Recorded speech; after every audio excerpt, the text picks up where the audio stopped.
Сәлеметсіңдер ме оқушылар? Біздің бүгінгі тақырыбымыз су, тіршілік көзі.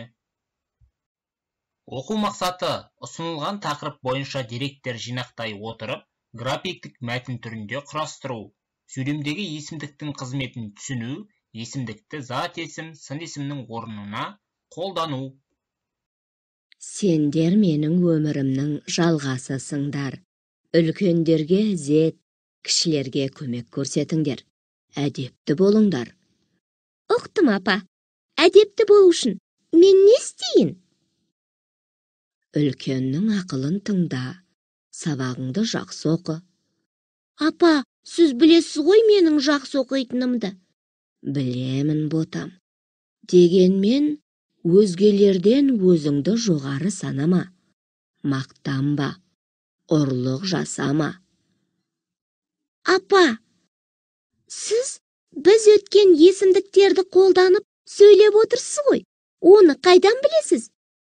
Міне, сендер, мен, өз сөздері есімдік.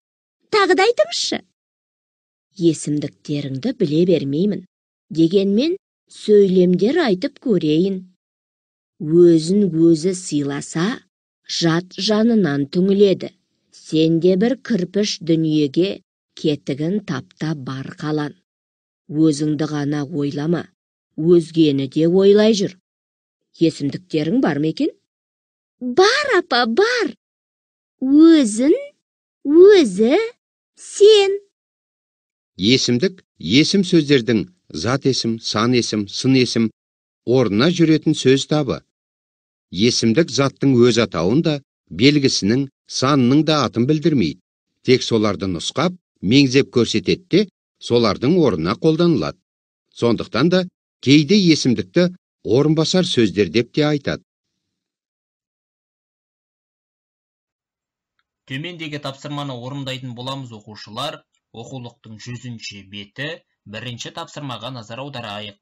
Мәтінді графикалық суреттегі мәліметпен толықтырып оқыңдар. Ат қойыңдар, негізгі және қосымша ақпаратты анықтаңдар. Неліктен суды тіршілік көзі дейді? Сандық мәліметтер бойынша диаграмма сызыңдар. Алдыңғы тапсырманы орындап болсаңыздар оқушылар, оқу тапсырмасына құлақ түріңіздер. Оқылым мәтінін негізге алып, су туралы 5 сөйлем жазыңдар. Есімдіктің қай сөз табының орнына жұмсалып тұрғанын көрсетіңдер. Бұл тапсырма оқулықтың 101-ші беті 2-ші тапсырмасында берілген. Мысалы, төменде біз сіздерге үлгі бердік. Ешкім сусыз өмір сүре алмайды. Бұл жердегі есімдік ешкім. Есімдік зат есімнің орнына қолданып тұр. Яғни, ешкім деген есімдік зат есімнің орнына қолданып тұр. Дәл солай сіздерде 5 сөйлемі жазасыздар. Сол 5 сөйлемнің ішіндегі есімді қай сөз табының орнына қолданып тұрғанын анықтап жазып кетесіздер. Сабағымызда өз мәресіне жетті. Сабақ мазмұны бойынша ойыңды білдір, яғни рефлексия жасаңыздар.